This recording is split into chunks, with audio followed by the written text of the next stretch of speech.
Hello again. Starting close to where I left off, abstinence from sexual activity is 100% effective to prevent STIs and STDs. Not having sex or sexual contact with anyone is a great way not to have any of the diseases that I'm going to share with you here, or infections. All right then. So chlamydia, the cause is bacteria.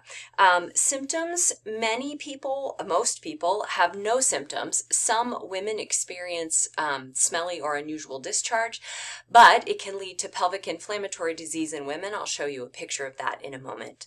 Transmission, sexual body fluids, and it is curable with antibiotics, which have to be by prescription from a doctor. Warning, icky cartoon picture coming. So pelvic inflammatory disease affects organs in the pelvis or parts of the pelvis. This, as you will recognize, is a uterus.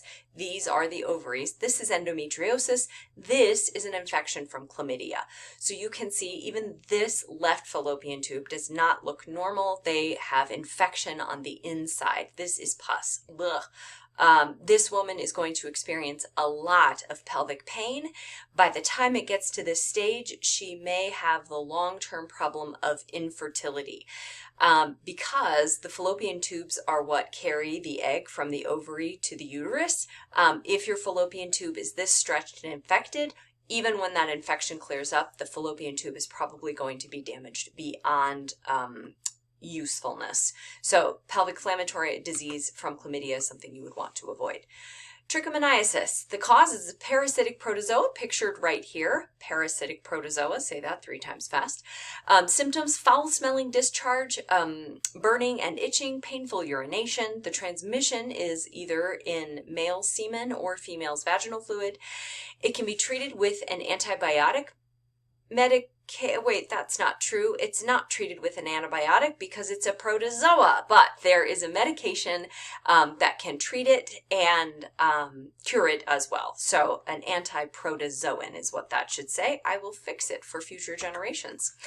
Human papillomavirus, HPV, a highly contagious group of about 100 viruses, and only 30 are transmitted sexually.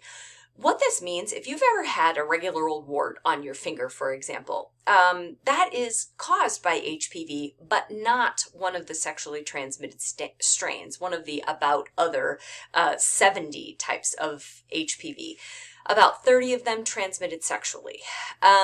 They cause genital warts, cervical cancer in women, and the beginnings of that can be found with a pap smear. Pap stands for papilloma.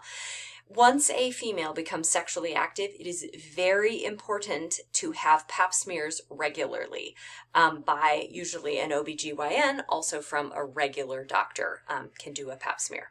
Transmission is intimate skin-to-skin contact, and so that can be hand to genital, genital to hand, sex or sexual activity certainly. There is only treatment.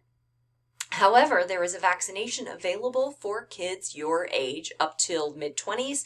It is a series of 3 shots, so some of you may have already had that, and that is between you and your parents and your doctor or healthcare provider. This is a picture of genital warts. That is a penis. It would be likely that you would notice genital warts on your penis, but what if you only have a few on the underside? I don't know. Maybe you wouldn't. And females likely would not notice unless the wart is in a place where it is rubbing against clothing or otherwise uncomfortable, because warts in and of themselves don't hurt. All right, pubic lice, the cause is a parasitic louse. If you went to a preschool or an elementary school, or we had an outbreak a couple years ago at Preston, my head is itching all of a sudden, of regular lice, that is head lice, these are the pubic counterpart. So the symptoms are visible bugs in your pubic hair and itching in the genital region because these bugs are crawling around. The transmission is naked skin-to-skin genital contact. You don't have to have sex in order to transmit genital lice, pubic lice, or contact with the infected person's clothing or bedding.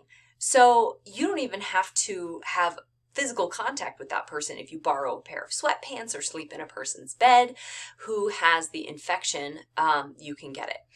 These lice, by the way, students say, well, why don't you just shave your pubic hair to get rid of them? Sure, shave your pubic hair, although that will cause itching when it returns. That gets rid of one generation, but the way that lice reproduce is by grabbing onto skin and laying eggs in the skin. So shaving pubic hair only gets rid of one generation, and you definitely will need the cure with a special shampoo from a doctor. All right. HIV. I'm going to skip this because you have an entire article written about HIV. It causes AIDS, though. There are no pictures in the article. So this is Kaposi sarcoma. This is an example of one of the infections that will eventually or may eventually kill a person who has AIDS. All right, gonorrhea. It's a bacterial cause. Symptoms are abnormal discharge from the penis or vagina, abnormal in color, consistency, or smell, burning urination, pain in the testicles, spelled wrong. Who did this? Not me. And lower abdomen. Semen and vaginal fluids exchanged through oral, anal, or vaginal intercourse, which is one reason why abstinence is really effective in not spreading STDs. It can be cured with antibiotic medication, but you have to go to a doctor in order to get that. Syphilis, on the rise in Larimer County over the last 5 to 10 years, students. Syphilis is kind of terrifying because it's caused by a bacteria, but it has symptoms that don't necessarily scream out sexually transmitted disease, like, say, painful discharge from the vagina or from the penis. So there are 3 stages of syphilis over on the left.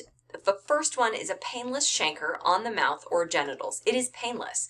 This is a poor man who has it on his mouth, much more visible. But because it's painless, if you are not the kind of person who goes to the doctor when something is wrong, this guy might look in the mirror and be like, "What is that?" And not know that it is a symptom of syphilis, for one, and it's not painful, so he doesn't worry about it. It will eventually, over the course of a couple of weeks, go away, which means stage 2 syphilis has set in. Stage 2 on the left, rash on the hands and or feet.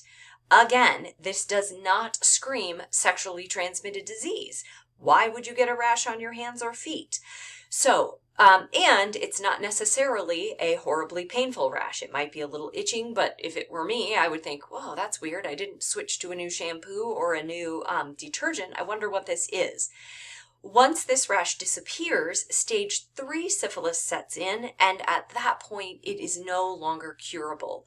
Students, lifelong damage to many organs, including liver, bones, and brain, happen from stage 3 syphilis, so it's so important to know the symptoms of the chancre on the mouth or genitals and rash on the hands and feet, and get your hiney to the doctor if you have been sexually active and experience these symptoms.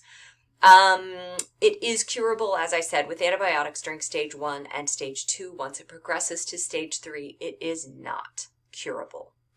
All right, genital herpes. The cause is a virus, herpes simplex. You may have heard of that. Symptoms, blisters like cold sores, painful on the genitals. Transmission, intimate skin-to-skin contact, sex or sexual activity. There is only treatment. There is no cure. So what happens is blisters erupt, is a good word, on the genitals. They are painful, like a blister that you get from a shoe that is new or that doesn't fit right. Eventually, oh, I'm right over top of that. I can't move it now. Yikes. Eventually the blister erupts, and then what you have is a scab. Honestly, can't even tell what part this is. My best guess is that it is a penis. So, painful. Herpes is painful. You will have outbreaks throughout your life with genital herpes, and often what sparks an outbreak is stress. So imagine stressful times of your life, you're carrying this virus, and stress mounts, an outbreak happens, which causes more stress. Avoiding it in the first place is a much better idea. About 1 in 5 American adults has herpes. That's a lot, about 20%.